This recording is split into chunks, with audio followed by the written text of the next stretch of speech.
Hljóðhimnan er himna sem er í innanverðri hlustinni, þar að segja gatið sem liggur inn í eyranu á okkur. Þar innanlega er þunn himna sem lokar fyrir og hún nemur titring.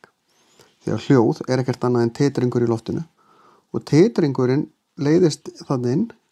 Hljóðhimnan titrar, hún leiðir titringin í heyrnarbeinin 3, hamarstæði og ístað, sem liggi mið eyranu, inn í kuðungin í innra eyranu sem vinnur úr þessum hljóðum.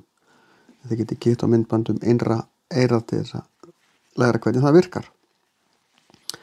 Hljóðhimnan lokar þetta mið eyranu. Það liggur að vísu leiðsla úr mið eyranu niður í kok sem heitir kokhlust, en ef maður er ofta að fá kvef og fær sýkingu í þetta svæði, þá lokast koklustin. Þá myndast þrýstingur þarna inni. Heyrt kannski talað að lítil börn séu með vatni í eyrunum. Þá er farin að myndast vökvi þarna á bakvið af því að koklustin er lokuð eða illa opin.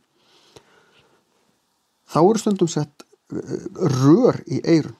Rörin eru pínu lítil plaströr. Þá er skorið smá gat á hljóðhimnuna, sett plaströr inn í gatið og þannig kemst vökvin út og þá jafnast þrýstingurinn. Því að leið það myndast þrýstingur á hljóðhimnuna, hvort sem er út af sýkingu eða bara því að loftþrýstingurinn í kringum okkur breytist hratt, eins og við förum í flugvél, erum að lenda eða taka á loft, að þá nær kokhlustun ekki að jafna þetta nógu hratt, hvort sem er út af því eða út af sýkingu, að mikil þrýstingsbreyting eða þrýstingur út af sýkingu, það er rosalega óþægilegt. Þannig að rörin hleypa þrýstingnum út, þannig að þá fá krakkar síður verk í eyrun.